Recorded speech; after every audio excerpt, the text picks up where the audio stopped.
You went through those already? No, yeah, that's him with my mom over here. If a picture is worth 1,000 words, That's pretty special for us. then for Eli Vera, these photos speak volumes. He had a look of fear in his eyes that I hadn't seen too many kids. This kid had been brutally beaten by his father. The crime committed, Vera says, while he and his wife were on duty. He was going to be deported, so his future was pretty bleak. Christian's case became their cause. They fostered, then adopted him, changing his future and unknowingly changing theirs. I think it brought us full circle. It taught us the other side of the criminal justice system. You know, we were always on this side, now we're on this side. And it has helped shape my career and shape who I am today. His career spanning 33 and a half years at LASD, the former Marine rising in rank to become a division chief. Well, you were on the command staff. Right? I was one of his chiefs, and that's where we started doing this because he went in a completely different direction. Vera supported, even campaigned for Sheriff Villanueva. I've been a cop for 32 years. But immediately after the election, behind the endless headlines claiming conflict and corruption, Vera was seeing an entirely new sheriff. You're saying he's absolutely performed in the opposite of what he's promised. He's the most divisive person that I've ever met. I knew that we were pretty much done and that my future was bleak in his eyes with the Banditos issue in East Los Angeles Station. That was the breaking point. That was a breaking point, yes. Villanueva continually denying deputy gangs even exist, but Vera says it's a central issue and would be his top priority. That is toxic towards public trust. Do you believe these gangs are abusing civilians? Yes, absolutely. I do believe that there's some that have behaved in a criminal manner. And with overall violent crime soaring and the homicide rate doubling.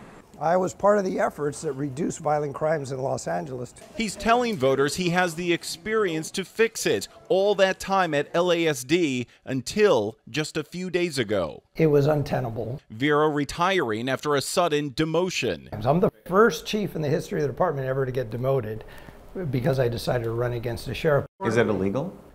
If it's politically motivated, yes, it is illegal. And that makes it personal. Christian. Something his career has always been. What does your son say about you running for sheriff?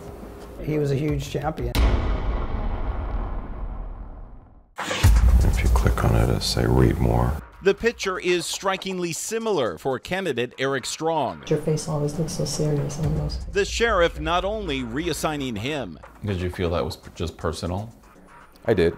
But under Villanueva, his wife was also suddenly reassigned. Told her she was being put under investigation and being transferred. Told her she was not to return to food services. Transferred and placed under administrative investigation. The 26-year veteran saying it happened after she raised issues with inmates being served moldy bread. She's now filing suit. This involuntary transfer was retaliatory. You announcing your candidacy had something to do with your wife's situation? Absolutely. Strong has absolutely stood out for years. Trust in the Los Angeles County Sheriff's Department is down.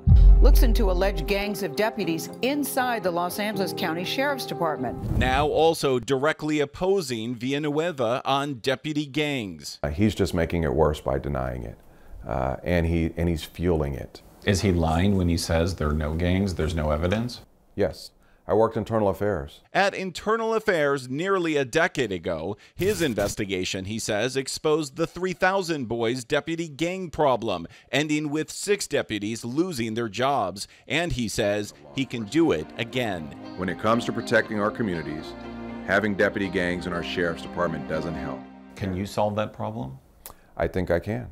It is the product of a larger problem. And that larger problem is a lack of compassion, community respect, and poor leadership. Leadership, he says, is all about community. Those solutions are not going to be found inside a jail. And despite his 3 decades of problem solving, I think we have a pretty big problem coming from the top down. His campaign is still asking the community for their solutions too. This is the candidate who cares, and is listening. That's what I want people to know. And what his wife wants people to know. I wanted them to know his heart and that he's real, and the struggle because we're both in law enforcement. It's why she struggled to learn and design his campaign website herself. I do, yeah, that's it. Presenting his case as only a fellow deputy at his side while under fire could. Does it make you proud to look at it? Oh, it makes me, I'm over the moon proud.